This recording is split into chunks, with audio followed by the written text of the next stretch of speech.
merci à toi pour cette aimable invitation, pour cet espace d'échange. On s'est mis d'accord qu'on va présenter un échange, donc un échange d'une ex-doctorante, rien de formel, juste des astuces un petit peu pratiques du vécu pour que ça soit donc utile pour la majorité des gens qui nous regardent ou Inch'Allah دوز هاد la thèse بكل يسر qu'ils aboutissent à à réaliser tous leurs objectifs, etc. Inch'Allah. Inch'Allah. Donc, je propose qu'on démarre l'histoire, mais un petit peu bien avant la thèse. Donc, quand on arrive pour préparer avec le sujet de thèse, ou bien avant même, c'est-à-dire du moment où on a l'idée dans la tête. Voilà, je désire faire un doctorat. أول حاجة, à mon avis, c'est qu'il faut se rassurer de sa motivation. Ça, c'est le premier conseil avant qu'on rentre dans n'importe quel détail technique ou bien un détail de recherche ou quoi que ce soit. Et là, je me pose la question, est-ce que la recherche représente pour moi une passion? Est-ce que je suis vraiment passionnée par la recherche? Pourquoi?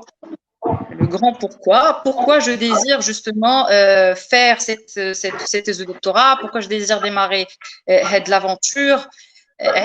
C'est important parce que 90% des gens qui échouent malheureusement, c'est pas parce qu'ils manquent de compétences ou de talent, mais c'est juste parce qu'ils n'étaient pas assez motivés pour la thèse, ni plus ni moins. Donc, je me pose la question, j'essaie de voir les motivations d'Élise. Si je me rassure que c'est vraiment une passion pour moi et que je désire aller jusqu'au bout et que je l'aurai ce titre de docteur à n'importe quel prix, c'est là où je peux démarrer. Donc, أول حاجة تنبداو بها هي ce qu'on appelle le projet de thèse ou bien la préparation de plan de thèse général قبل ما تمشي عند mon futur directeur de thèse ou la supervisor. Donc quand je prépare mon projet de thèse, je vais commencer par une erreur un petit peu commune. Les réseaux sociaux, je vois circuler des gens qui demandent un plan de projet de thèse, et donc on fait du copier-coller avant donc l'entretien de thèse. C'est pas ça l'objectif. L'objectif, c'est de prouver à mon futur professeur, à mon futur directeur de thèse que je suis motivée, que j'ai assez de bagages et que je suis prêt à entamer de l'aventure. C'est-à-dire question de le convaincre que je suis le bon candidat. Et croyez-moi, si je réussis l'étape de la préparation de projet de thèse, tous les directeurs de thèse seront motivés à travailler avec moi. Donc, j'aurais vraiment pas. Le point, parce que les directeurs de thèse ou les profs, ils sélectionnent pas les gens comme ça au pif et ce qu'on entend dire, les retours, etc. Si je suis un bon candidat, là, tout le monde va investir en moi parce que c'est un travail d'équipe et finalement, c'est un gagnant-gagnant.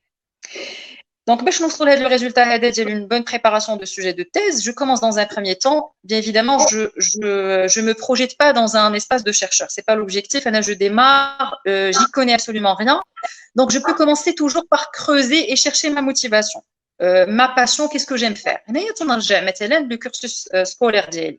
Je les matières les matières, je me sentais très motivée en les apprenant. Donc, je prenais du plaisir à les pratiquer, etc. Donc, ça peut être mon point de départ. Elle dit l'astuce numéro 1. L'astuce numéro 2, que disent les gens, les non-experts de ma spécialité. Je peux me permettre un petit peu d'aller vers YouTube, Coursera, les Google même, la spécialité, qu'est-ce qui est tendance, qu'est-ce qui est consommé dans le marché, que disent les gens, etc.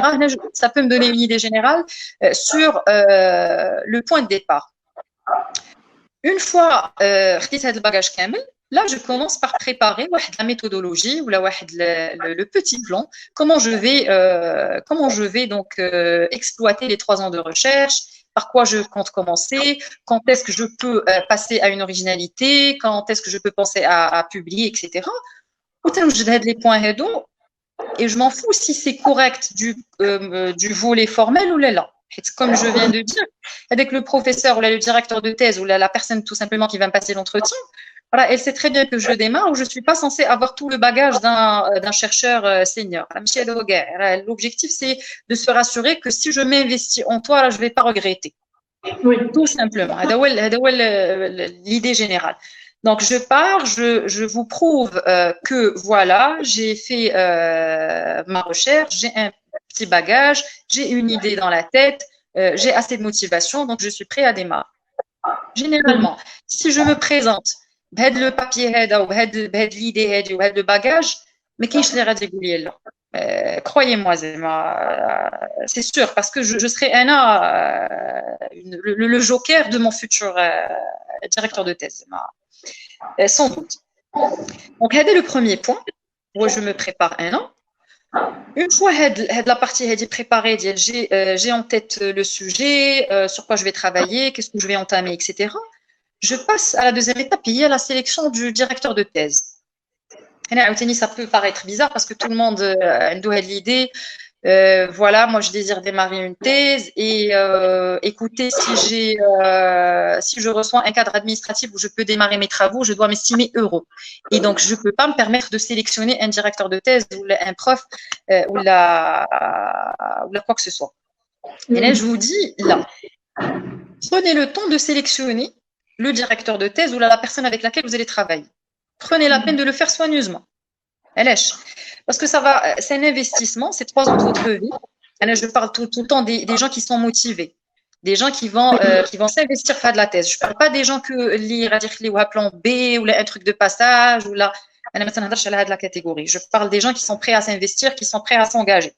De la catégorie de gens, retardez soigneusement votre directeur de thèse. Prenez la peine de le faire. Parce que si vous ne le faites pas, vous allez regretter. Le choix du directeur de thèse, pas forcément la référence numéro 1 dans ma spécialité. C'est pas l'objectif, gars. C'est à moi de faire le travail. Je ne vais pas choisir la personne la plus compétente là, mais la personne la plus humaine. L'encadrant humain, c'est très important, et surtout pour les femmes. Surtout pour les doctorantes, généralement, quand on s'engage, on n'est pas prêt donc, à travailler sous des conditions de stress. Non, c'est loin de là. C'est mon projet de thèse. Lui, il est là pour me guider et c'est tout. Son niveau de compétence ou le nombre de publications ou les mais je dois vérifier quand même qu'il soit humain. Et là, je mets une sorte de blocage. Parce que si jamais on le bloque, ça sera super difficile de réussir. Peu importe si on est compétent, peu importe si on est motivé ou les dekshikam. Si on nous bloque, malheureusement, la probabilité d'échec sera de presque 100%. Donc là, je prends la peine de vérifier un petit peu, de faire le tour, de demander aux doctorants qu'est-ce que vous en pensez de ce prof, qu'est-ce que vous en pensez de cette personne, quelle est la méthodologie de travail, quelles sont donc les orientations d'ILO. C'est pas, je le dis, je le redis, c'est pas dans l'objectif de le juger, loin de là, mais juste pour voir est-ce que ça me convient. Autant que doctorant qui va m'engager, est-ce que ça me convient de travailler dans ces conditions ou bien je pars chercher ailleurs. Tout court. Donc, la première phase, le pré-doctorat, les étapes. La première étape, je prépare mon projet de thèse. Comment je le prépare? J'essaye de voir quels sont les sujets qui me tentent, quels sont les sujets qui me motivent le plus. Et la deuxième étape, je cherche soigneusement, j'essaie de filtrer quels sont les gens qui vont être des candidats pour moi pour le titre de futur directeur de thèse. Généralement, une fois qu'on a les 2 éléments préparés, déjà je peux passer mes entretiens une estime les têtes qu'on a ou le bagage et généralement j'aurai toutes mes chances de réussir et tout le monde sera prêt à collaborer avec moi, à s'investir en moi et en toute souplesse. Oui, mais pour le choix de l'encadrant, c'est pas pour toutes les facultés, on peut choisir l'encadrant. Des fois, c'est à eux, bien sûr, de choisir. C'est les encadrants qui choisissent les candidats. Oui. Mais on passe un entretien, mais on ne sait pas très bien l'encadrant avec lequel on va travailler. Même في هذا لو كا مثلا حتى شحال في ليبوك ديالنا حنا كان هذا لو كا في كيلكو سيدوك هنا مثلا جو بو ندوز لونتروتيان ديال هاد لا كاتيجوري. Par exemple, عندي le choix entre 3 entretiens, je peux passer هذاك اللي فيه la personne X ou Y مثلا. Ça reste une option. Le détail administratif il est un petit peu limitant, mais je garde en tête j'ai le droit de choisir. j'ai le droit de choisir la personne avec laquelle je vais travailler. Même Chérine Frah, parce qu'on m'a accepté dans une thèse et voilà, là, toujours, si je suis prêt à m'engager, je serai une valeur ajoutée pour avec le prof. Je vais démarrer avec mon savoir, ma compétence, mon engagement. Donc, de ma part, je prends la peine de sélectionner avec le prof, le professeur. Il faut pas avoir honte à penser de la manière parce que c'est 3 ans de ma vie à savoir plus. نختار معاه ندوزها. C'est un point parce que personnellement je connais beaucoup de gens qui manquent pas de compétences, qui sont معرفين et qui étaient bloqués malheureusement parce qu'il y a des gens qui sont pas humains, il y a des gens qui cassent les pieds, des gens qui démarrent. كاين هذا le cas donc ما فيها باش j'essaie de les éviter. يقدر يكون un professeur qui est bien ما فيه والو ولكن la méthode de travail ديالو ne me convient pas. Quelqu'un par exemple qui met de la pression sur ses doctorants alors que moi ça m'arrange pas. Donc, c'est très important d'avoir des chimia, je dirais, entre le directeur de thèse et le doctorant. C'est très important. Mais n'importe quel projet. Le projet de recherche c'est très important de vérifier le point là. Ou bien évidemment le directeur de thèse c'est bien pris la motivation d'aider j'ai fait donc mes travaux, j'ai bien préparé, j'ai assez de bagages, etc. Oui, voilà, exactement. Il y a déjà des commentaires, je ne sais pas, on laisse jusqu'à la fin ou là. Si c'est dans la première partie, vas-y. Si ça va enrichir la partie. Alors, il y a des commentaires de professeur Michaud. Bonjour, monsieur Michaud. Bonsoir. Il a dit qu'en quoi c'était. Oui, c'est intéressant. Alors, assez souvent, les candidats au doctorat viennent des mains vides alors qu'ils devraient présenter un projet en maturité. Oui, c'est vrai. Alors, c'est le grand problème des doctorants aujourd'hui. Absolument. Je le comprends parce qu'il y a des doctorants qui veulent juste continuer. Avec le chômage. Exactement. Le plan B. Et on commence à accuser les professeurs. On commence à accuser les professeurs qui sont pas que ils n'étaient pas transparents, etc. Ou tout simplement ni plus ni moins. Pourquoi est-ce que autant que personne, il faut se mettre à la place des enseignants aussi. Pourquoi est-ce que je vais investir mon temps, mon énergie, mes ressources pour quelqu'un qui me prend pour un plan B? Pour lui, je suis un plan B. Bien sûr que je vais rejeter. Peu importe la compétence que tu représentes ou là. Donc, il faut se rassurer. Il faut se rassurer de la motivation avant d'aller vers le directeur de thèse, donc le futur directeur de thèse. Oui, alors un autre commentaire de professeur Michaud, alors elle a dit comme quoi je ne suis pas d'accord que seules les qualités humaines suffisent, sinon le rôle du directeur se limitera à signer des papiers administratifs. Oui, je suis tout à fait d'accord. Mais s'il y a les qualités humaines qui sont intéressantes, et même je dois choisir un encadrant, le domaine d'IELI. Alors, je pense que même les compétences. Oui. Là, j'aimerais juste mettre le doigt sur ce point. Quand je veux dire pas forcément compétent, parce qu'il y a beaucoup de gens, toujours dans le cadre des doctorants, qui se plaignent, l'encadrant, il faut qu'on se mette déjà l'idée de c'est mon projet. C'est pas à lui de faire le travail technique à ma place. C'est très important. Son rôle, c'est de me guider. Ouais, il a déjà fait une thèse. Il est déjà passé par là. Il aimerait une thèse, si il choisit de sélectionner un doctorant, c'est pour le guider, c'est pour le diriger. Et donc, le doctorant, c'est à moi de faire la partie technique. Oui, il va m'orienter, il va m'offrir les ressources, il va m'offrir un cadre administratif, parce que je ne peux pas faire une thèse chez moi donc sans un cadre administratif. Il va m'offrir des ressources, il va m'offrir son savoir. Mais c'est pas à lui de faire le travail technique. ماشي forcément la personne la plus compétente parce que c'est pas à lui de faire le travail technique. هادشي اللي بغيت نقصد. لا ماشي compétence mais la compétence on peut pas l'évaluer juste comme ça. كاين des indices par exemple le nombre de publications etc. La personne elle est présente partout mais pour moi c'est pas c'est surtout pour moi c'est surtout l'encadrant s'il travaille surtout sur ton domaine. Alors il peut te guider un peu. C'est sûr. Bien sûr. Là, déjà, on part du principe, je ne vais pas voir une personne d'une autre spécialité. Je vais voir uniquement les spécialistes de mon domaine. Mais c'est dans la spécialité, mais même le sujet de recherche. Si, par exemple, ton sujet de recherche lui intéresse beaucoup plus, ce sera vraiment une valeur ajoutée pour le doctorat et même pour l'encadrant. Exactement. Là, on va Exactement. parler d'une relation gagnant-gagnant. Sinon, Exactement. parce qu'il y a des encadrants, ils travaillent avec des doctorants qui, normalement, le sujet, ça n'a rien à voir avec son centre d'intérêt. Il ne l'intéresse même pas. Alors, je ne pense pas qu'il y aura vraiment une valeur ajoutée ni pour l'encadrant, ni pour le doctorant. C'est sûr, c'est sûr, c'est sûr. J'adhère parfaitement. Oui. Alors, je vais prendre d'autres radars.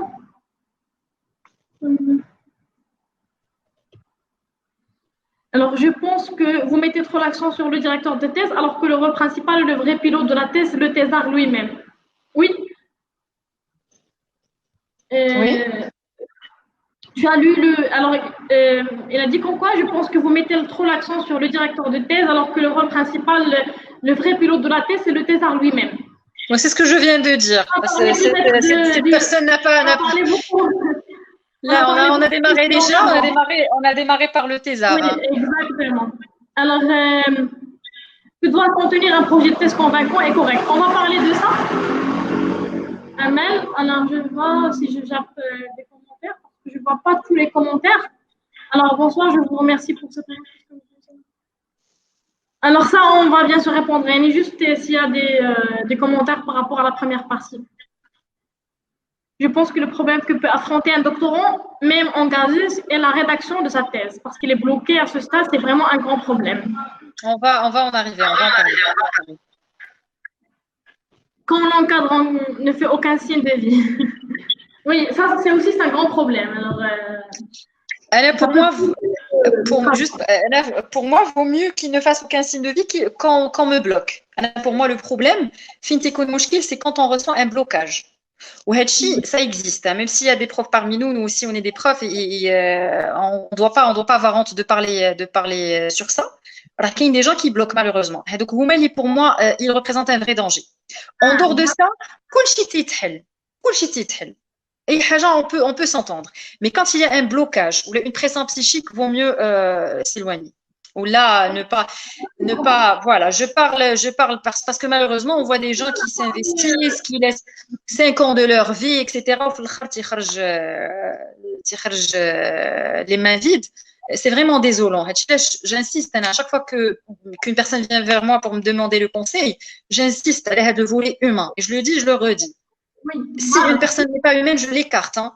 Peu importe ce qu'elle représente. Parce que il faut savoir que si jamais dans un projet de thèse ou là, la relation académique, si le directeur de thèse n'est pas d'accord ou il ne me signe pas l'accord de soutenance, là, je ne pourrais pas soutenir. Même si j'ai un travail soutenable. Heureusement qu'ils sont une minorité. Dieu merci, mais chez la majorité. Dieu merci, mais alors c'est malheureux. Il faut en parler. Il faut en parler. Heureusement, bien sûr, oui. Je rencontre beaucoup de doctorants qui ont vraiment ce problème. C'est bien. Ouais. On n'est pas pour la recherche, mais c'est pour, bien sûr, avancer. Pas pour Exactement. Exactement. Alors, oui, on continue. Alors, je pense que c'est bon pour le... Très bien. Donc une fois on a validé la partie le pré-doctorat et on a eu donc l'accord de principe et on vient démarrer le sujet de thèse. Et là, c'est la première partie que tout le monde connaît. Il y a ce qu'on appelle l'état d'art, ou là la revue de littérature. Et là, la revue de littérature, c'est une phase où je suis censée, moi, le doctorant qui démarre, réaliser une sorte de situation de passage, un survol sur tout ce qui existe, ma spécialité, savoir donc ce que les gens font, financer la recherche médicale, la spécialité, etc. Mais là, c'est très important de faire la différence entre la notion d'innovation et la recherche scientifique. Parce que beaucoup de gens confondent les deux notions. La recherche scientifique n'est pas l'innovation. Et là, les gens, ils ont tendance à croire que si je veux réussir un doctorat, donc je dois inventer quelque chose de nouveau et donc voilà, j'aurai ma thèse. C'est pas le cas. L'innovation, c'est la recherche scientifique. La recherche scientifique, je suis censée démarrer où les autres se sont arrêtés. Je suis censée présenter une continuation de l'existant. Il agit soit un travail pertinent, fort, tout ce que vous voulez, ou isolé, ça va pas forcément plaire aux reviewers ou avoir donc l'accord de tout le monde.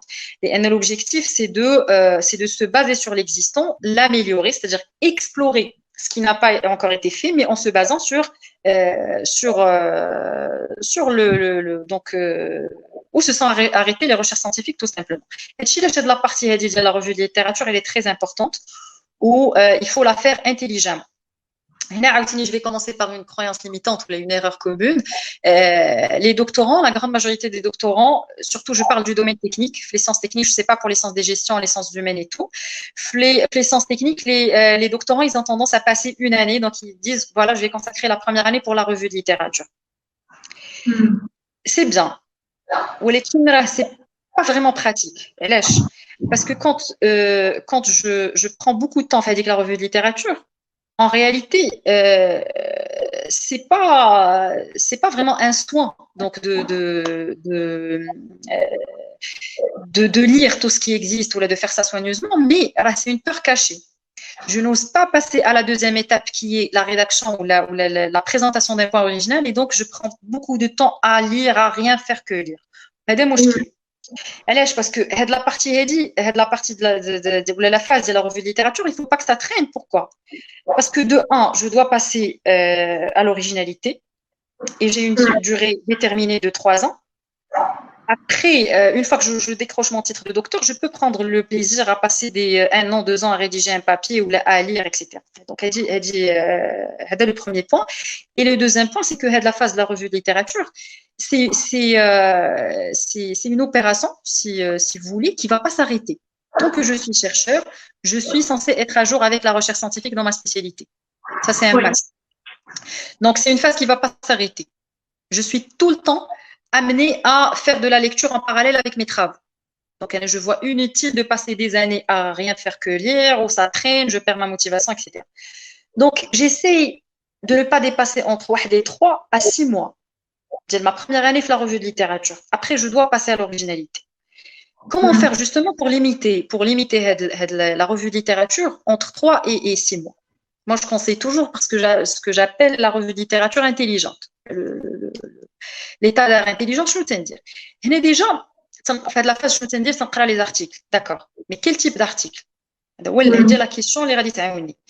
Déjà, il faut qu'on se mette d'accord que les articles, on a 3 grands types d'articles. On a ce qu'on appelle l'article état d'art, l'article revue de littérature et l'article original.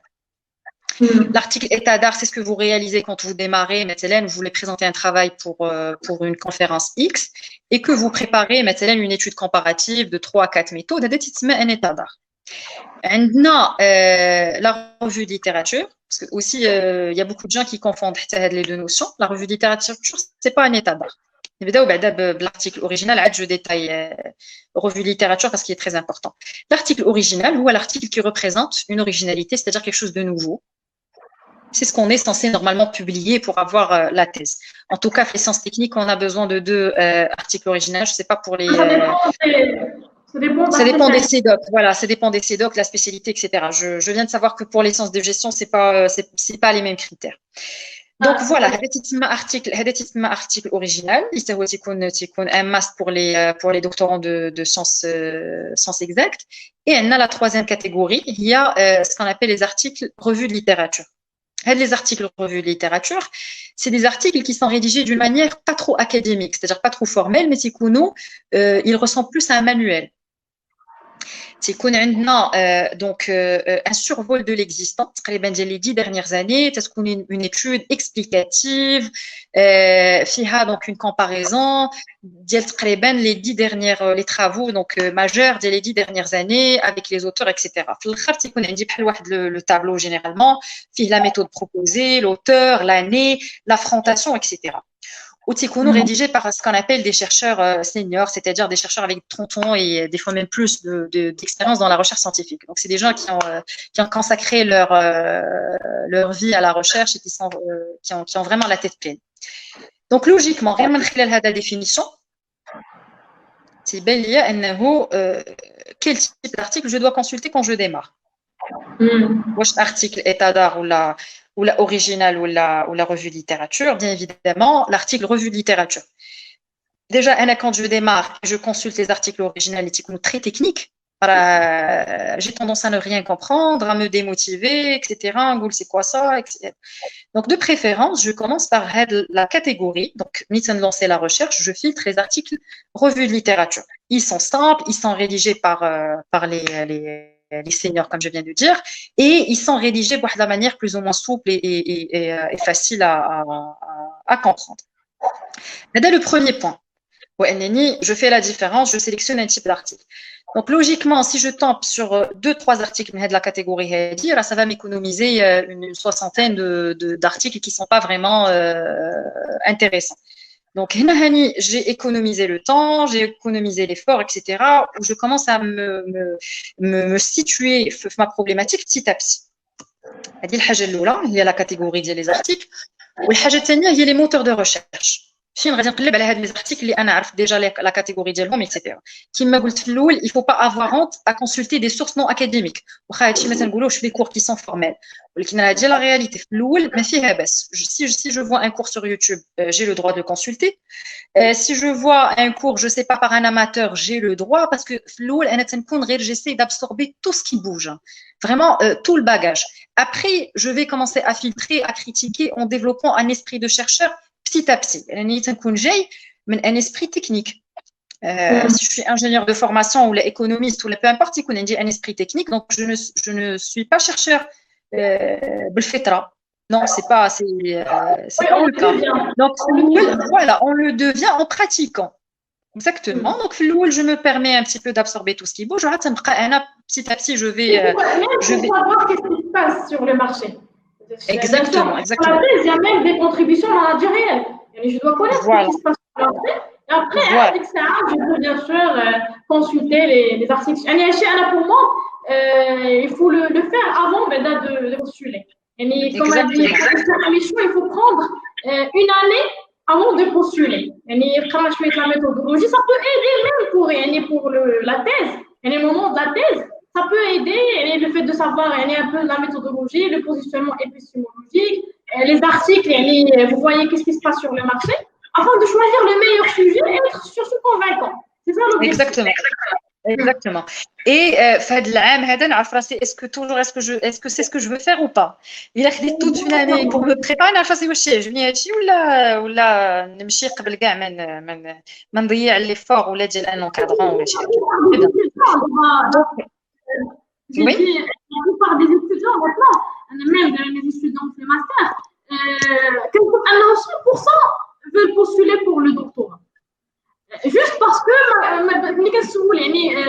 d'après les étudiants, ce que j'ai constaté, que la plupart voilà, je suis en chômage. Exactement. Elle n'a aucune idée. Une fois qu'il la thèse, etc., il se bloque. Et des fois, quand vous voilà, c'est le problème, le directeur de la thèse. Des fois, c'est pas voilà. le cas. Exactement, exactement. Exactement. Le plan B. Tout simplement, c'est tout simplement le plan B, c'est-à-dire je ne suis pas assez motivée, mais en attendant de trouver, donc d'échapper au chômage ou la autre. Très bien. Donc, le point où il voit les articles et le deuxième point, ça va être Est-ce que déjà je suis visible, Amelie? Je suis assez sombre, mais bon. D'abord, c'est mieux, je change de. D'abord, bien. Alors, je vais voir s'il y a d'autres commentaires. Oui, alors, il y a des commentaires, des questions. Alors, bien sûr, on peut les prendre.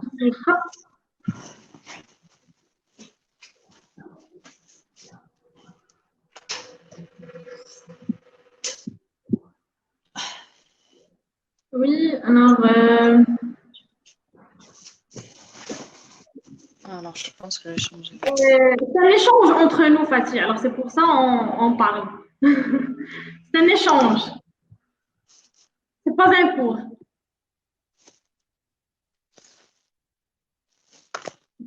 Alors, merci de laisser vos questions afin de, bien sûr, de répondre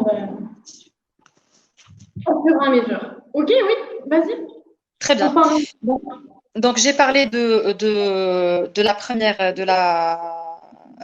première définition qui est le point d'article. Le deuxième point, c'est les bases de données scientifiques. Film, je vais chercher les articles, film, je vais les trouver, etc. Qu'est-ce que je dois consulter? Il y a les bases de données qui sont tendances, etc. Ça n'a droit à Google Scholar, Sens Direct, Web of Science, etc. ResearchGate aussi. Donc, c'est des bases que tout le monde connaît. Qui en réalité toujours dans le cadre de l'organisation, parce qu'on parle de l'organisation, il y a et c'est ce qui va faire de moi, donc c'est ce qui va m'aider justement à structurer, à réussir ma thèse en 3 ans. Par exemple, quand je parle de Google Scholar, ce qu'il faut savoir, là je vais parler juste mais là je vais parler des parrains de chaque catégorie. Juste pour éclaircir le point, je n'ai pas la catégorie la base d'articles. Et comme ça, j'essaye donc de choisir ce qui me convient. Mais Google Scholar, Google Scholar, effectivement, c'est une base de données de papier académique, c'est-à-dire tout ce qui porte l'étiquette d'académique, ça le Google Scholar, ce qui est bien. Mais ce qu'il faut savoir, c'est une base d'articles qui ne contient aucun filtre de qualité. C'est-à-dire que je peux trouver de bons articles, les moins bons, ceux qui sont vraiment indexés, renommés, ceux qui ne le sont pas, etc. Donc là, je trouve vraiment toute catégorie confondue, mais maintenant, je dis un filtre de qualité. C'est pour Google Scholar. Je cite à titre d'exemple Sens Direct ou les sources les MIST, en principe les MIST l'accès, ils sont à la disposition de tous les doctorants dans la grande majorité des CDOC, etc. Un filtre de qualité, donc je peux consulter ceux qui sont quand même des papiers de valeur. وعندنا عاوتاني ce qui est connu ResearchGate. مثلا ResearchGate il est très utile. Ce qu'il faut savoir, c'est que ResearchGate, c'est un site de chercheurs qui n'est pas formel. C'est-à-dire, c'est le Facebook un petit peu de chercheurs où je peux réaliser des échanges, etc., mais qui ne sont pas vraiment formels. C'est-à-dire que ni un processus de review, il n'y a rien du tout. Tout le monde le connaît. Donc, qu'est-ce que je vous conseille? Quand je démarre Floul, je suis nouveau et je suis toujours dans la phase de préparation de revues de littérature, je peux me permettre de naviguer sur Google Scholar, de collecter les documents sur Google Scholar. Mais une fois que je vise l'originalité, je vais un petit peu monter sur un filtre de qualité, tel Sens Direct ou autre. Elle est les documents originaux, un papier donc un auteur X où j'ai pas compris, je me suis plantée sur le code ou sur la méthode, etc. Et ResearchGate. Là, je peux aller vers ResearchGate, contacter l'auteur, lui demander des explications, des clarifications, etc. Généralement, les gens ils sont réceptifs, ils peuvent vous aider, etc. Sans problème. Donc là, je récapitule, on a les 2 points. Quelles sont les catégories de papier, d'articles? L'article état d'art, revue de littérature et article original. L'article état d'art, revue de littérature, pardon. Pourquoi? Parce que déjà, c'est un document qui fait la revue de littérature à ma place, comme son nom l'indique. Hein. Et déjà, c'est fait par des gens, etc. Ils ont structuré ça d'une manière très simple, on va dire. Du coup, ça va beaucoup m'aider, ça va m'économiser de temps, de l'effort, etc. Le deuxième point, Google Scholar qui est général. Puis par la suite, une fois que j'ai pris le temps donc de me focaliser, de me cibler la problématique, etc., je peux monter vers Sens Direct. Ou une fois que j'ai consulté un article original et que je me suis plantée sur un détail X, là, je peux aller vers ResearchGate et donc demander de l'aide à un chercheur. Voilà. Oui, exactement. On laisse les questions jusqu'à la fin ou bien on répond à quelques questions? Si c'est dans cette catégorie, tu peux les prendre en ligne. Il y a des questions générales? Non, je ne vois pas que... Non. Très bien. Des questions générales. Très bien. Donc ce que je disais...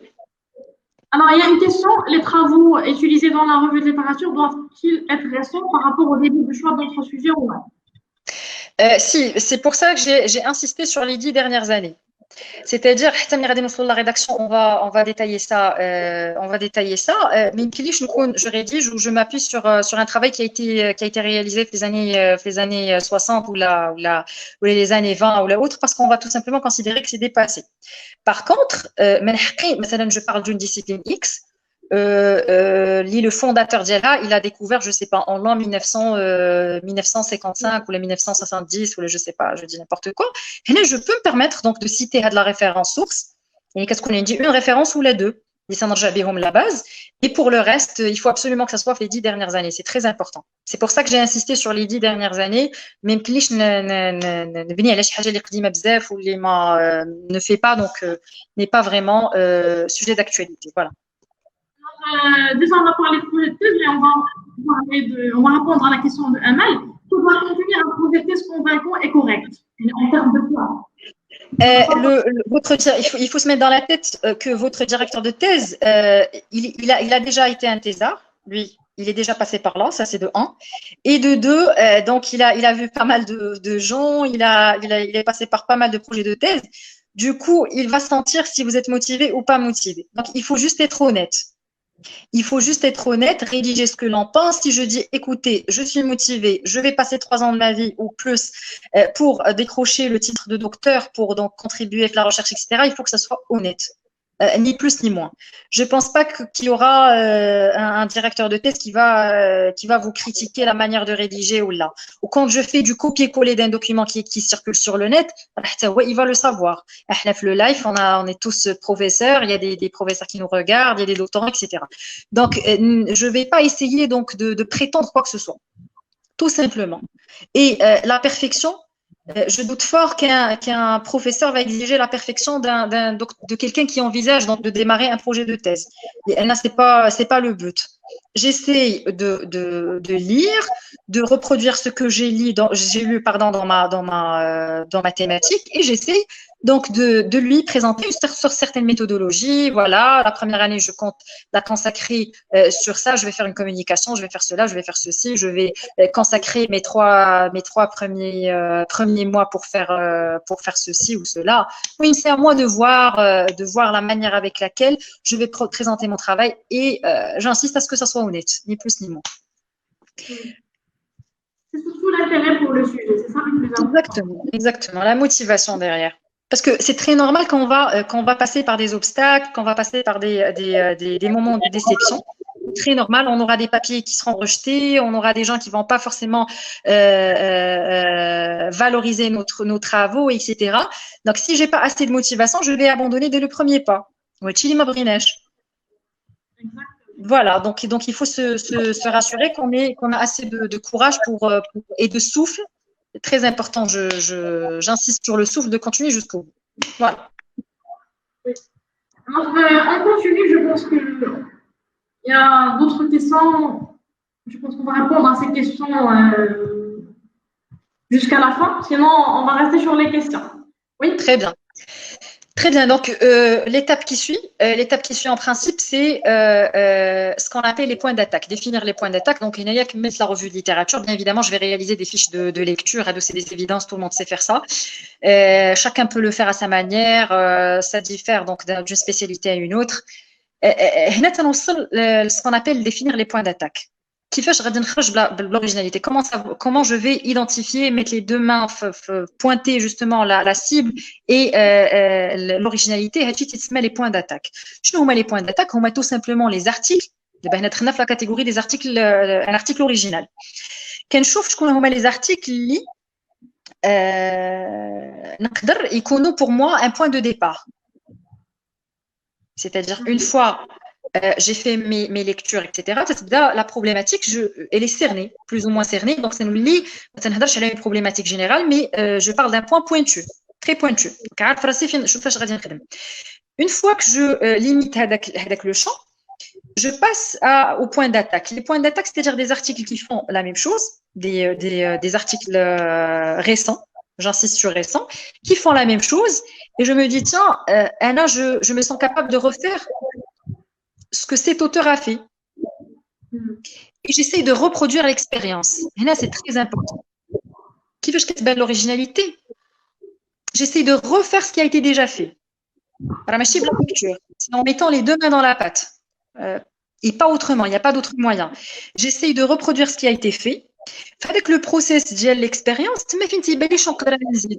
je me dis, par exemple, je vais m'inspirer de mes spécialités. Je suis en train donc d'appliquer un algorithme data science ou la heuristique ou la autre. Le code, c'est très long, c'est très gourmand en termes de temps de calcul. Comment je peux arriver à optimiser le temps de calcul? Attends, c'est un algorithme qui est bien sur le champ, mais qui a une limite. Il y a la limite. Est-ce que je peux répondre à cette limite? Vraiment les questions ou le point de départ. Donc, j'espère bien que l'idée, il faut reprendre l'expérience. C'est-à-dire, on ne va pas se contenter de lire. Il faut reprendre l'expérience. Ce qu'on appelle les points d'attaque ou le point de démarrage. Qu'est-ce que je peux faire pour répondre à les limites? Je découvre petit à petit l'originalité. Une fois que j'ai cette originalité, ou là les points d'attaque, on passe la quatrième phase, ou la cinquième, ou là on compte plus. Donc, la phase, la conception du modèle de recherche. C'est très important. Une fois c'est l'originalité, je peux démarrer ce qu'on appelle la conception de modèle de recherche. قبل ما نوصل لهذا لو بوين جي نسيت واحد لاستيوس هي كتعاون بزاف لانه في لا بروميير اني واخا انا مازال ما وصلتش لون اوريجيناليتي واخا انا مازال جو سوي en phase de lecture etc. N'hésitez pas à participer aux les conférences, les séminaires, tout ce qui est activité ou la manifestation scientifique dans votre spécialité. Le CADELI, ça a été très utile. J'avais participé, je me rappelle très bien, après 2 mois pour mon inscription. Ça s'appelait la Société francophone de classification. Et donc, j'avais reçu beaucoup de critiques à l'époque de la part des experts et ça m'a carrément le plan d'action très clair. Et ça m'a aidé justement d'avoir ma thèse en 3 ans.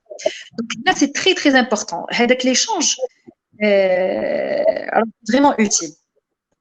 C'est vraiment utile, donc n'hésitez pas à échanger, etc., avec les experts dans votre spécialité. Tout ce qui est formation, séminaire, si vous avez un papier à le présenter, tant mieux. Si vous ne l'avez pas, assister juste pour l'échange. Voilà. Donc, une fois que j'ai entamé la partie, le point fin, c'était juste une parenthèse, qu'on a fait la conception du modèle de recherche. La conception du modèle de recherche, j'essaie de dessiner une squelette, un plan général. Comment j'envisage attaquer la problématique ou comment j'envisage attaquer ce que j'estime mon originalité ce que je vais apporter en termes de recherche. Et d'ailleurs, j'essaie de me poser quelques questions. Ce que je vais faire, est-ce qu'il est généralement un quantitatif ou qualitatif? C'est ce qui est connu. Les grands titres. Je vais aller dans un volet quantitatif ou la qualitative. C'est l'objectif de le modèle de recherche. Je vais غادي نعرف شنو les méthodes اللي غنخدم بهم, شنو علاش غادي نقرا, علاش غادي نخدم etc. ما نبقاش perdu.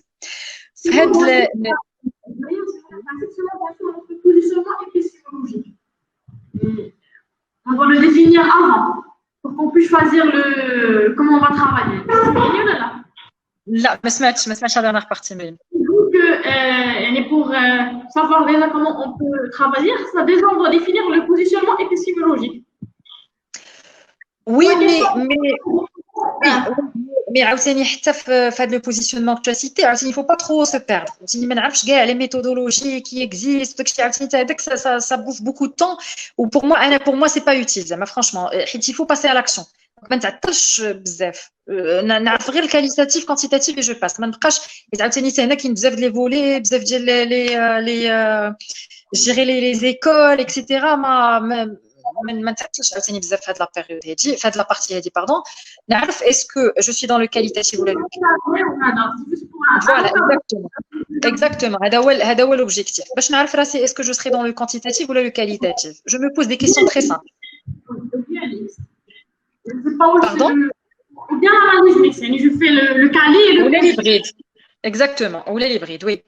Et là, généralement, avant de ندخلوا في les détails techniques ديال le choix, après, je me pose la question, ma problématique, est-ce qu'elle est d'ordre général? Est-ce qu'il est d'ordre technique? Est-ce que là, je me pose tout simplement la question. واش انا بغيت نجاوب على واحد la problématique, je vais poser des hypothèses et trouver une réponse, ou là, je dois sortir avec une contribution qui est mesurable. Il y a quand la réponse oui, c'est-à-dire que je dois sortir avec un outil de mesure ou les شي حاجه forcément راني في le quantitatif. Je vais parler de la quantité, c'est-à-dire que je vais faire appel à des modèles mathématiques, à des mesures qui sont exactes. Il y a quand même des hypothèses, des questions d'ordre général. Généralement, je suis dans le qualitatif. Donc, il y a la question générale. Wesh, je suis dans un domaine très pointu où je dois utiliser des modèles mathématiques et sortir avec une mesure, proposer un outil de mesure. Ou là, je suis tout simplement dans des, je sais pas, de l'analyse, des hypothèses, etc. Enfin, le qualitatif. Et des fois, ça peut être hybride. Je peux commencer, par exemple, par une problématique générale. Je peux commencer par des hypothèses. Je suis amenée à mesurer, etc. Je vais passer vers le quantitatif. Le cas général, c'est que je peux utiliser les deux. Très bien. Donc, une fois le modèle de recherche, la conception générale d'un modèle de recherche, je passe vers les méthodes ou les logiciels utiles. Et généralement, les gens qui démarrent ou qui sont au bout de leur deuxième année, ils vont le constater, j'aurai besoin de la statistique. Les statistiques, peu importe mon domaine de spécialité ou ma problématique, que je sois en sens exact, en sens de gestion, en sens humain, les statistiques. Je dois faire parler mes données. Donc, là, le bagage statistique, c'est donc un passage obligatoire. On dit deux volets, un petit peu le bagage académique ou de recherche. Par la suite, j'arrive aux statistiques. Avec le bagage statistique. Les statistiques de base. Là, je vais brièvement, les détails techniques parce que c'est pas l'objectif, mais brièvement pour situer les gens. Il y a comme le quantitatif, les logiciels, ils s'entraînent généralement, les maroufines bzaf, les les formations, c'est soit SPSS, soit le logiciel R. نهضر brièvement le فرق بيناتهم pour qu'on puisse choisir. Le logiciel R, c'est un open source, c'est un logiciel libre, ou le SP2S, normalement, c'est un logiciel payant. On a l'habitude de travailler avec le crack. C'est une problématique à part. Le crack qui est normalement contre l'éthique, on a l'habitude malheureusement l'Afrique de travailler avec des versions craquées, mais des fois ça peut poser problème. Des fois, quand on présente nos travaux vers des revues, des prestigieuses maisons d'édition, etc., on peut nous exiger la licence. Et personnellement, ça m'est arrivé. Donc, par rapport à le logiciel R ou SPSS, si je suis un statisticien, ou le cas ou les statistiques, donc la science de données, c'est un passage obligatoire, je dois prendre la peine d'apprendre le langage R. C'est très important. Parce que je dois quand même écrire du code. Il est une autre discipline et pour moi, donc les statistiques, c'est juste un passage où je ne vais pas m'arrêter longtemps là-dessus. Je peux me permettre le logiciel SPSS. SPSS qui est normalement, qui contient les méthodes selon une interface, donc une IHM, une interface en machine qui est présentée de manière souple, etc. et dessinée vers les non spécialistes. Qui m'a dit un spécialiste, le logiciel R parce que je serai amené à personnaliser les méthodes statistiques selon le besoin, selon la problématique, etc. Donc là, je vais opter vers R ou les Python pour les data scientists. Il y a une conception qui est qualitative, pardon. Le logiciel le plus connu, c'est le logiciel d'analyse textuelle, les voix NVivo. On ne va pas rentrer dans les détails, donc c'est aux personnes intéressées de découvrir la suite. Voilà. Donc, généralement, les points clés pour la conception du modèle de recherche. Par rapport au modèle statistique, les statistiques, c'est pas possible. On parle de la limite de temps, on a pression et des délais qu'il faut respecter.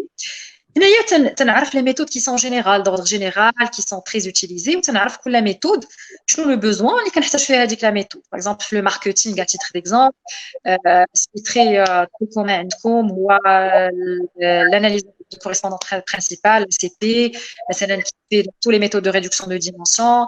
Il y a quand je cherche à faire des prévisions, donc je vais aller vers des régressions. Quand je fais des régressions logistiques, ça veut dire des oui, non, ou des échelles, ce sera une régression logistique. Quand je fais le quantitatif, ce sera une régression linéaire. Donc voilà, donc j'essaie de voir un petit peu la méthode de l'Ashkatslah. Quand je dire par exemple les valider ou rejeter une hypothèse, donc ce sera le test R carré d'hypothèse, l'analyse de la variance, les statistiques descriptives, c'est très général. Une fois que tu as les données, je dois commencer par une diagnostic générale. La méthode donc on quand même les statistiques descriptives.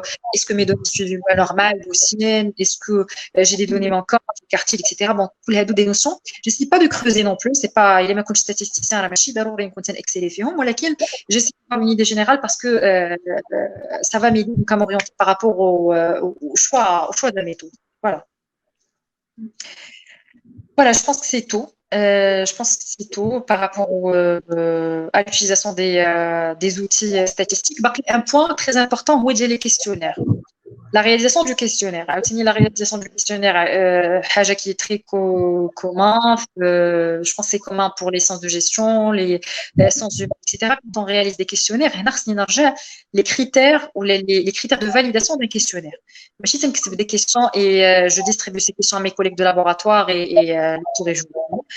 Il faut vérifier les conditions scientifiques, les conditions de structure, les conditions de modalité, les conditions donc de l'échantillonnage, les gens qui vont répondre à ces questions, etc. Voilà. Alors, tout simplement, il faut faire appel aux statistiques de la licence et pour les statistiques. Est-ce que pour un futur doctorant, c'est bien de voir les statistiques dès le début? Je pense que c'est un passage obligatoire. Hein. On n'a pas le choix, on n'a pas vraiment le choix. Il vaut mieux les voir. Dans une thèse, dans un projet de thèse, on va analyser des données. Ça, c'est sûr, que ce soit des données textuelles, quantitatives ou là, on s'en fout du type, mais c'est des données, donc forcément, on aura besoin des outils statistiques. Alors, on répond aux questions. Alors, les questions qui sont en relation avec l'informatique.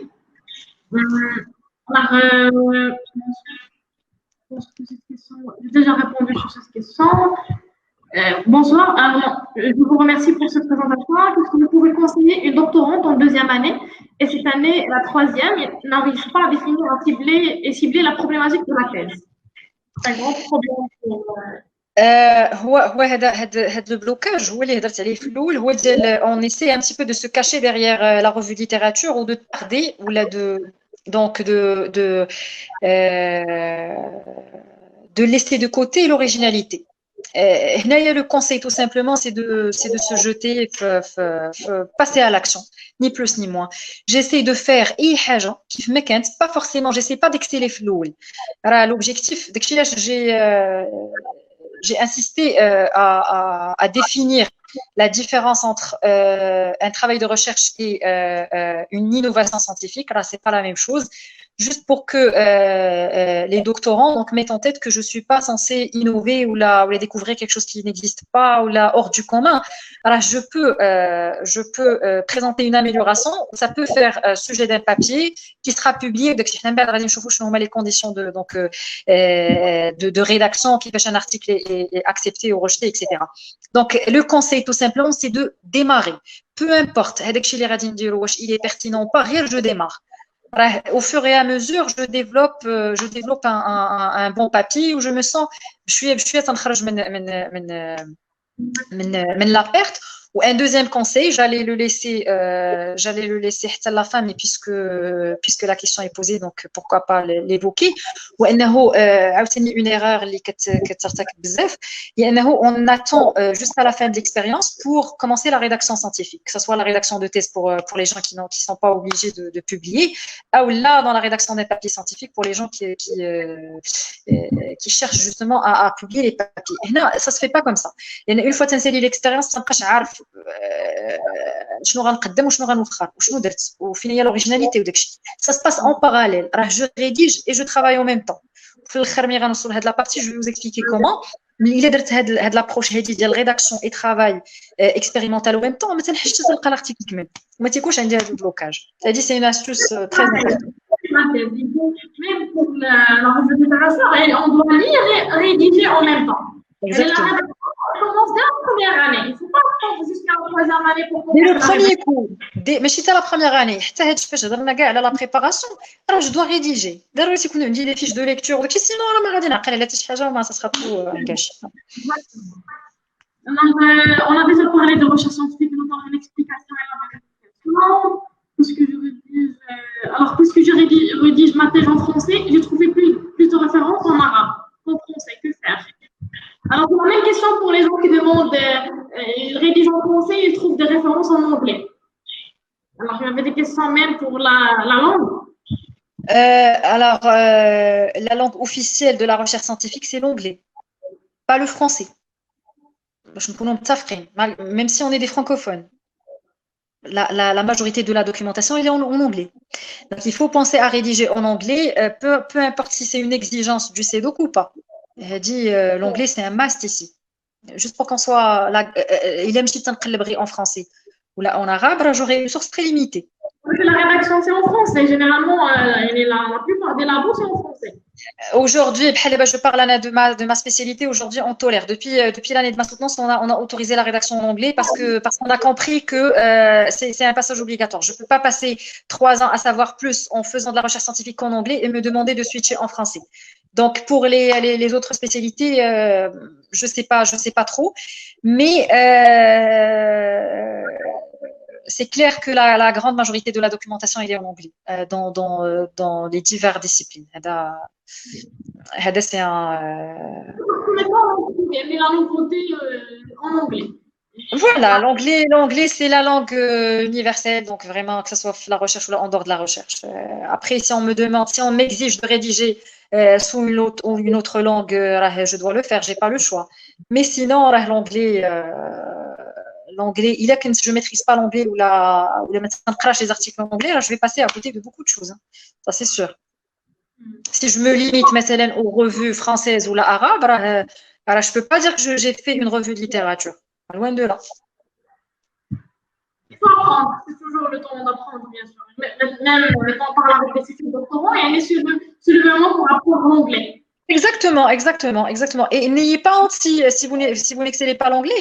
Et on a déjà, Dieu merci qu'il connaît كل شيء بحال parce que même ceux qui sont forts en anglais, l'anglais scientifique راه حاجة أخرى. Ils peuvent avoir des reçus pour English. Mais comment ça se fait que je suis fort en anglais? La rédaction scientifique راه حاجة أخرى. كل شيء il apprend à la thèse. Donc rassurez-vous. Alors, comment peut-on montrer notre apport dans la phase théorique, s'il vous plaît? Comment est-ce qu'on peut montrer notre apport dans la phase théorique? C'est de choisir les cibles, voir ce que je peux reproduire donc l'expérience et voir à quelle limite pardon je peux répondre. Voilà. Alors la question, doit-on être expert en statistique pour réussir au doctorat? Alors il vient de répondre. J'ai dit non, donc ça dépend de la spécialité. Si je ne suis pas statisticien à la base, il faut que j'ai des connaissances de base, ou la faire appel à un spécialiste, ou là tout simplement s'auto-former sur YouTube, ou la Coursera, ou aujourd'hui l'auto-formation elle est là, et donc avoir juste le nécessaire. Juste, je me pose les bonnes questions. هي la condition. Je me pose la bonne question pour chercher la bonne source. أنا شنو بغيت ندير؟ Déjà, أنا بغيت une réduction de dimension. D'accord, donc je vais chercher هذيك la méthode statistique qui fait la réduction de dimension. غادي نلقى بلي هي la CP. Donc غادي نقرا la CP. شنو غنحتاج باش le logiciel adéquat غنلقى راه خصني إما SPSS إما R. شكون ساهل؟ SPSS. Je pars vers SPSS. Donc تنقلب على داكشي اللي بغيت. ماشي ضروري نكون تنعرف كلشي. Mais je me pose la bonne question et je cherche la bonne réponse tout simplement. C'est aussi simple que ça. Alors, est-ce que le sujet de la thèse doit être forcément le prolongement du mémoire de master? Pas forcément. Cherchez ce qui vous passionne. Ça sera ça mon conseil, tout court.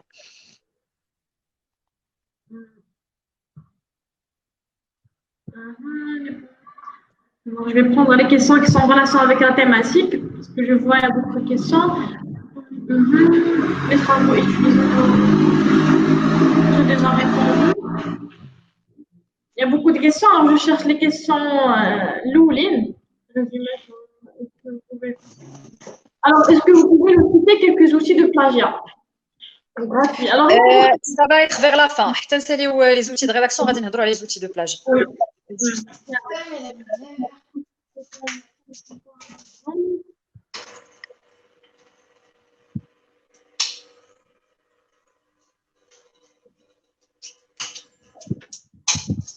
Alors,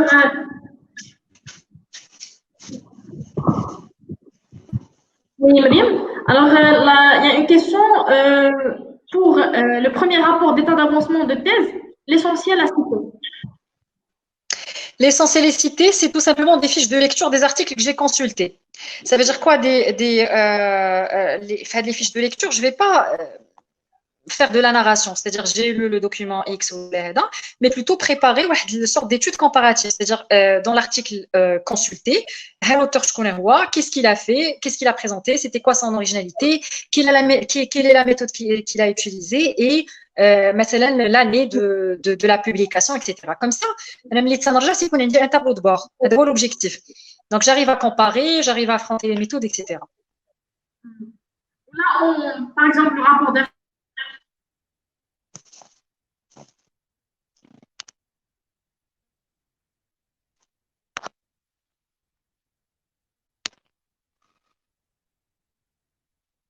Allô?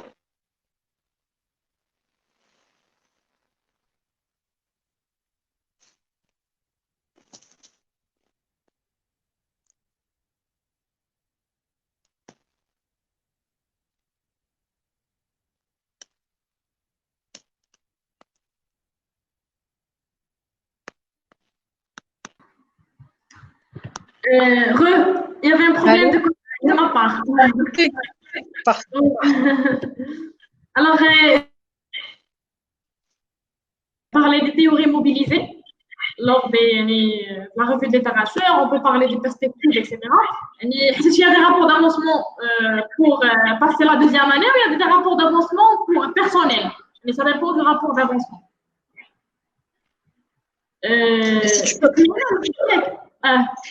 C'est une question. D'accord, c'est juste un commentaire. J'ai ajouté juste des informations. Alors, je vais vous prendre d'autres questions. Quels sont les critères du choix du revue Shpnara?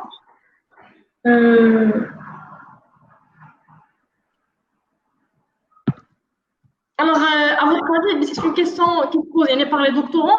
Comment peut-on organiser notre temps? Est-ce qu'à votre avis, on doit faire un programme ou quoi? Ça dépend de...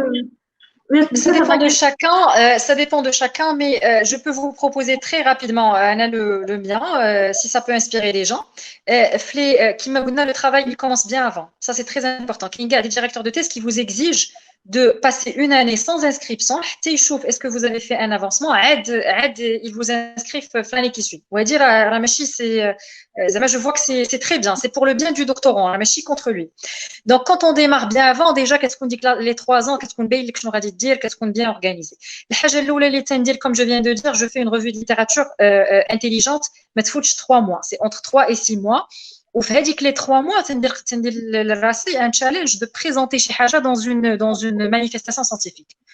Rire de la pression, là, si je vais présenter un papier, un poster, indexé, pas indexé, مهم تكون une contribution. هذيك la contribution كتعاوني بزاف باش نزيد لقدام تنبقاش غير جالس في لابو تنضيع الوقت وداك الشيء. Du coup, la présentation ou le document que je présente ou la poster ou les 6 premiers mois كانت motive automatiquement. Je sens que j'ai fait le premier pas, que j'appartiens au monde des chercheurs et ça m'aide donc ça me pousse vers l'avant. Mais je définis mes points d'attaque et au bout de la première année, la première année une tentative d'un article scientifique ou les radines détaillés qui fait vers le cours de la deuxième année, ça me je soumets mes documents et toujours je parle des sciences techniques. On a l'exigence de 2 documents indexés, etc., minimum pour pouvoir soutenir. Les rédiger l'éthique de la thèse dialogue, donc c'est qu'il commence depuis le rôle, c'est un petit peu, donc ça fait pas tant de pression. Il y a quand même la rédaction de thèse, mais je n'ai pas l'obligation de publier des journaux indexés, etc. Donc, au bout de la deuxième année, la troisième année, ça fait la rédaction de thèse. En principe, c'est comme ça comment on doit programmer les 3 ans. Voilà. Alors, une question, est-ce qu'on est obligé d'avoir un modèle de recherche dans le cas d'une thèse basée sur des hypothèses à vérifier sur le terrain? Les hypothèses à vérifier sur le terrain, déjà, là, c'est un concept. Déjà, c'est une concept. Expliquez d'abord les questions, parce que qui viennent avec les questions. D'abord, je vois, oui. D'abord, je vois une file et oui. C'est bon.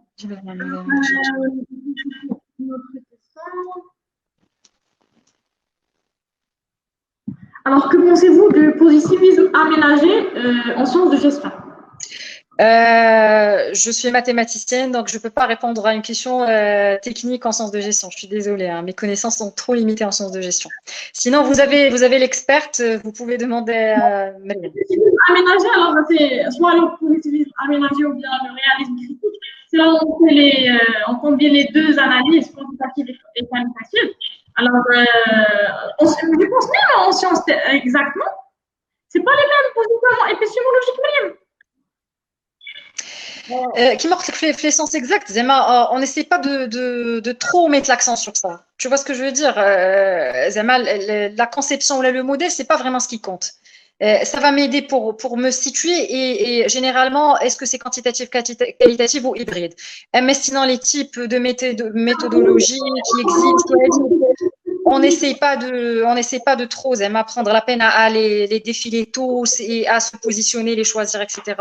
Et sinon, alors, on a aussi soit le constructivisme, interprétativisme, ou bien le positivisme. Et maintenant, on parle du positivisme aménagé ou bien le réalisme critique. Alors, pour parler, il y a même je pense qu'il y a un commentaire sur ça. Alors, je reviens dessus.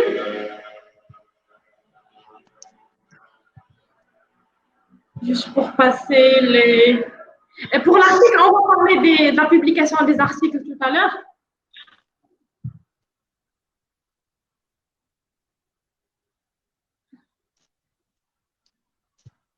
Alors là, on a parlé de le modèle, c'est bon. Alors c'est bon, je pourrais parler de la publication. Oui, on va parler de la publication, Mariam. Est-ce qu'on peut pratiquer une recherche-action pour ceux... Oui, alors, est-ce qu'on peut pratiquer une recherche-action pour ceux qui travaillent dans le même domaine de recherche? Est-ce qu'on peut pratiquer une recherche-action pour ceux qui travaillent dans le même domaine de recherche? C'est-à-dire quoi, une recherche d'action? Aucune idée, moi aussi, je n'ai pas compris. Pour ceux qui travaillent dans le même domaine de recherche, ça veut dire travailler en binôme, c'est ça? Ou la s'entraider, ou la... Bon, c'est à vous d'expliquer parce que je n'ai pas compris. On ne peut pas travailler en binôme.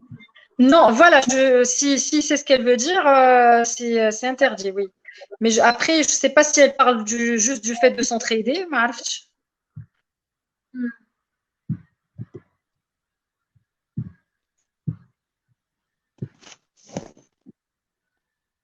alors c'est bon, je pense que la plupart des questions sont sur les... Très bien, donc je passe à un point très important, la rédaction scientifique. Et là, juste pour qu'on se mette d'accord, je vais parler de la rédaction des articles. La rédaction de thèse. Je parle des rédactions des articles, des publications dans des revues annexées, etc. Non, comme je viens de dire tout à l'heure, j'essaye de rédiger en parallèle avec l'expérience scientifique. Je ne dois pas attendre jusqu'à la fin de l'expérience pour commencer à rédiger. Je me perds, donc je perds le fil conducteur, etc. Et généralement, je ne vais pas réussir à l'étape des publications. Non. On dit déjà les fiches de lecture. C'est toute la partie de rédaction, on dit les fiches de lecture. À chaque fois que je fais chez Haja, je la rédige. Ce qu'il faut mettre en tête ce qui est très important, c'est que les refus, les maisons d'édition ou les éditeurs des papiers, généralement, c'est à cause de la forme, pas du fond. Il y a beaucoup de thésards, ou surtout les sciences techniques, les sciences exactes, pardon, تركزوا بزاف على l'expérience, à l'originalité. Ou après, on peut rédiger n'importe comment. Je me dis, écoutez, moi, je suis arrivée à faire quelque chose d'extraordinaire. Donc, la rédaction, c'est pas trop mon souci et je peux vous présenter ça n'importe comment et vous êtes censé accepter mon papier parce que moi, écoutez, j'ai réalisé le code X ou là, le modèle Y. Mais malheureusement, la rédaction scientifique, c'est un atout, il faut travailler là-dessus, il faut savoir emballer l'originalité. Donc, شنو هو اللي très commun في la phase هذه هي انني عاوتاني j'essaie de m'auto-former sur les techniques de rédaction scientifique. سنعرف بلي la rédaction العاديه la rédaction اللي ولفنا عليها ماشي هي la rédaction scientifique. La rédaction scientifique elle a un certain nombre de conditions, de critères à respecter. Donc هنا déjà سنكون انا قريت beaucoup d'articles بهاد les trois types اللي هضرنا عليهم تيكون عندي un petit peu une idée générale à quoi ça ressemble. هذه اول حاجه تجيش نكتب n'importe comment. La deuxième des choses, j'essaie de me m'auto-former à la rédaction scientifique.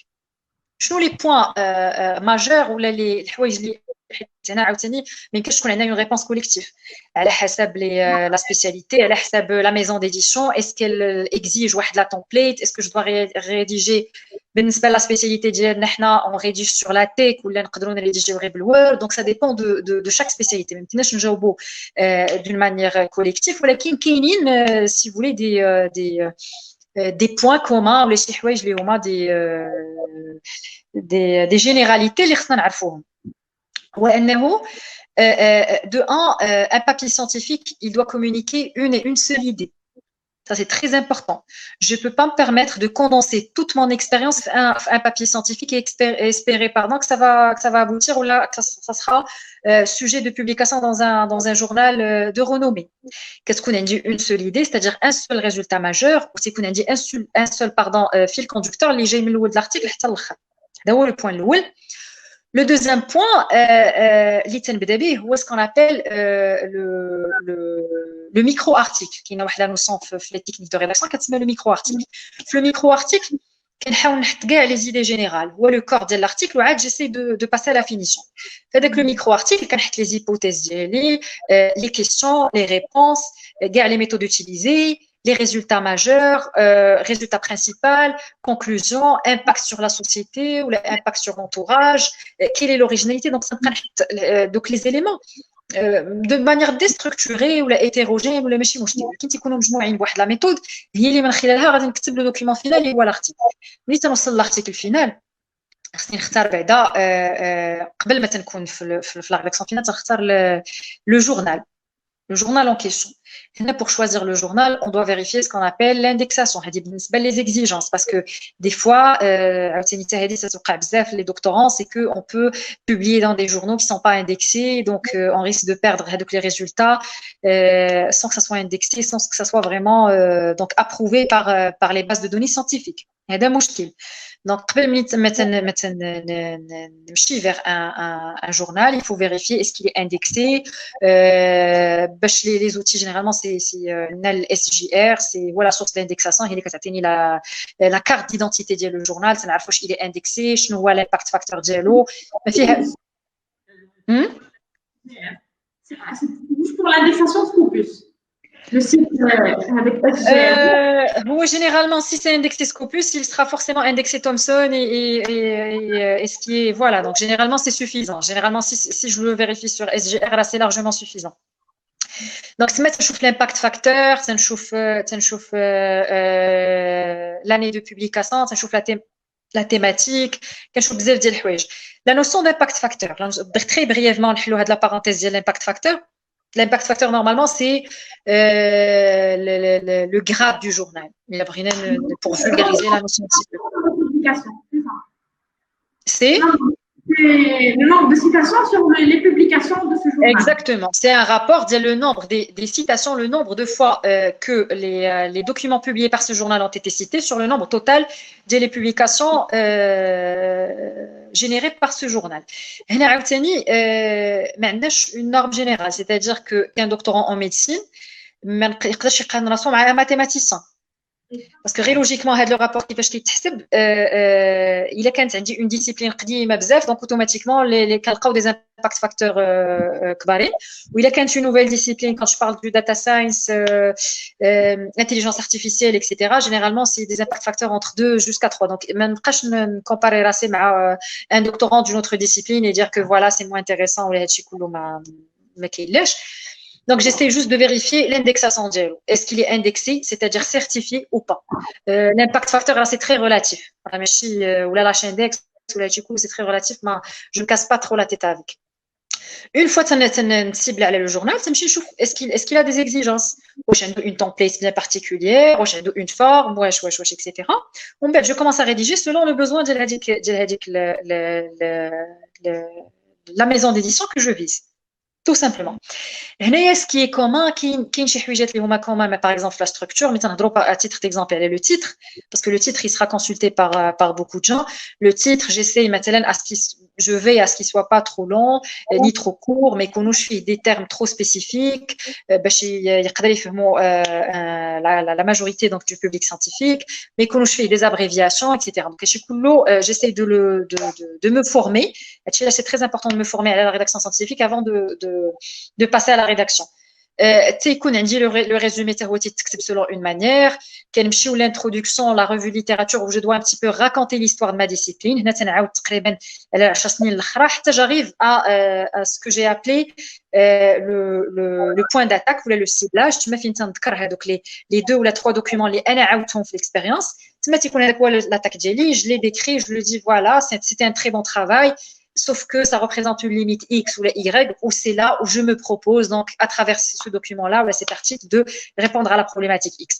Mais je détaille la méthodologie, les résultats d'Yali, je les analyse et je conclus. Ça, c'est très important. N'ayez pas honte d'exprimer la limite de votre travail à votre tour. C'est très important. La conclusion ou les perspectives, je suis arrivée au résultat X, mais il y a une amélioration. Il ne faut pas avoir honte, au contraire, parce que je dois prouver que c'est un travail qui admet une continuité. C'est très important. Je me suis basée sur ce que les gens ont fait, ou déjà, pour les doctorants qui sont bloqués, que c'est un travail qui admet une continuité. Je ne suis pas censée être excellent ou la perfectionniste. Loin de là. Il faut juste que je fasse les choses aux normes. Donc, les normes de la rédaction scientifique ou de l'expérience scientifique et pas plus. Voilà. Mais c'est vraiment une thèse parfaite. Exactement. Le doctorant, il cherche toujours le perfectionnisme. Exactement. Alors, si on arrive bien sûr à faire l'essentiel et surtout de respecter les normes scientifiques, c'est suffisant déjà. C'est largement suffisant. Voilà. Exactement. C'est le perfectionnisme qui bloque la personne. Allez, je vais faire vraiment chez waouh, mais je me bloque. Exactement. Ou quand je fais la première tentative, c'est très important vers la fin de la première année ou le début de la deuxième année, on a dit une contribution qui est soumise à un journal. Et le cas de refus, on dit les causes de refus ou les commentaires des reviewers, ou là je peux m'inspirer pour améliorer mon document. Donc déjà, voilà, je peux avoir un document. Je me rappelle, au début, j'avais eu trois refus successifs. Ma première contribution, c'était 3 refus. Oui, c'était 3 refus. Je me rappelle très bien. Et par la suite, ça fait c'est des publications, de nombreuses publications, parce que j'ai un petit peu. Le refus, parce que ça devient. On s'habitue.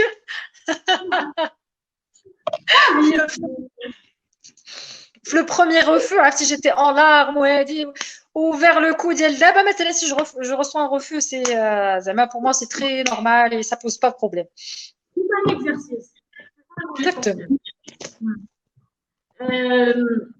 Alors, je pense qu'il y a d'autres questions. Pour le positionnement épistémologique, parce qu'il y a plusieurs questions, alors il y a déjà un live qu'on a déjà fait sur la page, sur le positionnement, la méthodologie, etc.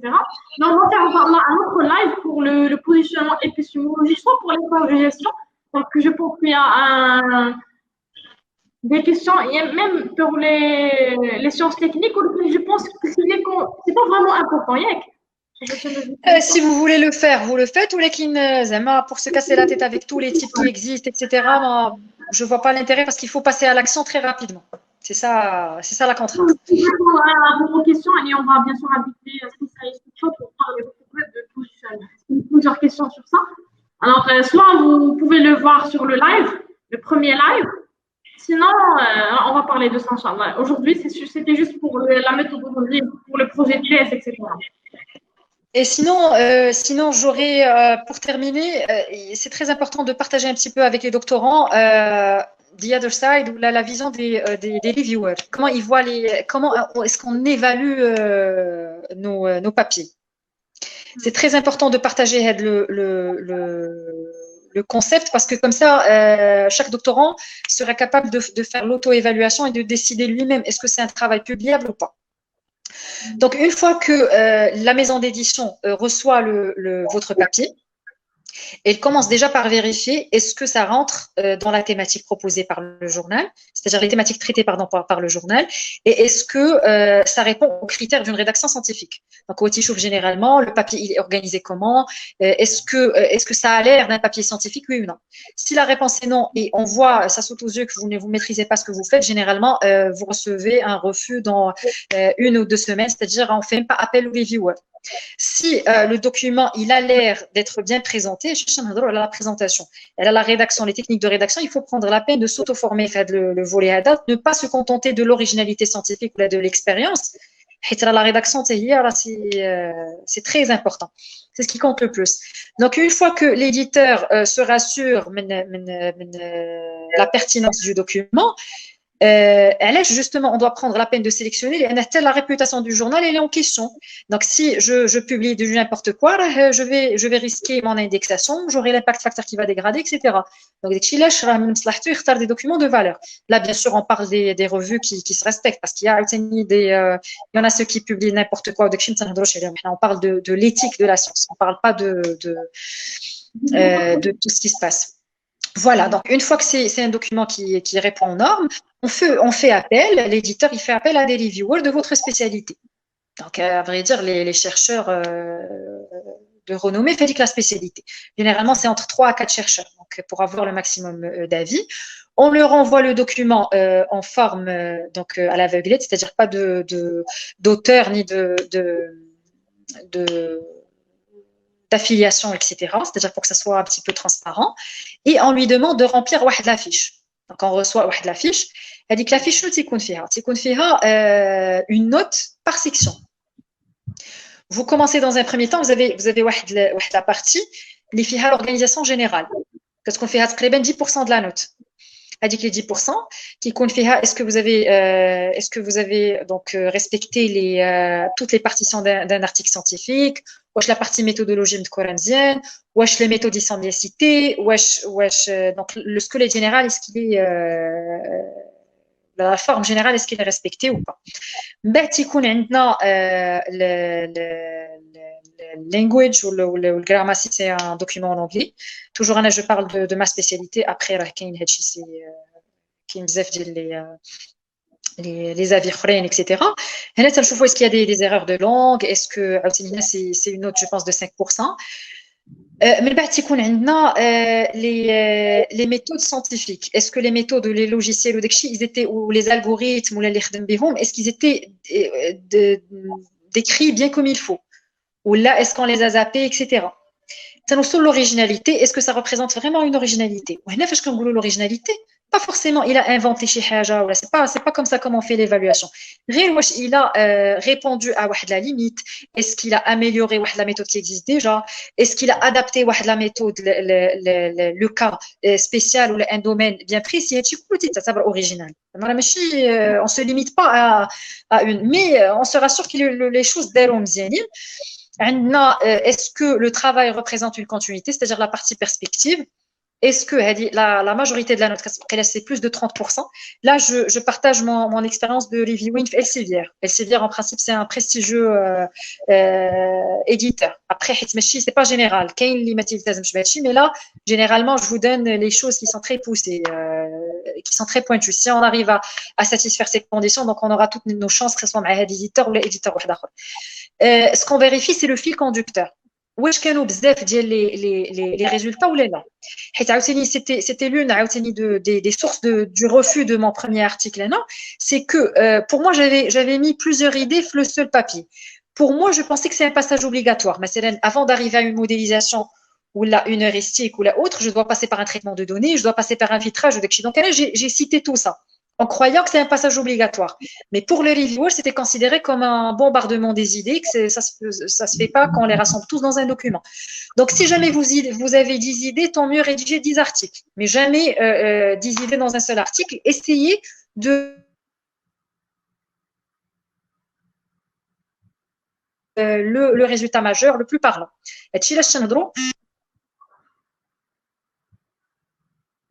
Oui, Mariam, que ce serait un problème de connexion. Pardon. Allô? Ah oui, c'est bon maintenant. C'est très important de rédiger la squelette ou bien le micro-article, pardon. C'est pour sélectionner justement les résultats majeurs. L'article KM. Voilà, donc j'essaie pas de condenser beaucoup de une note de 30%, je pense. Et vers la fin,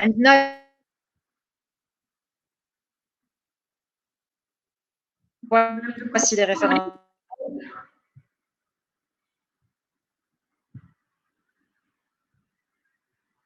Allô?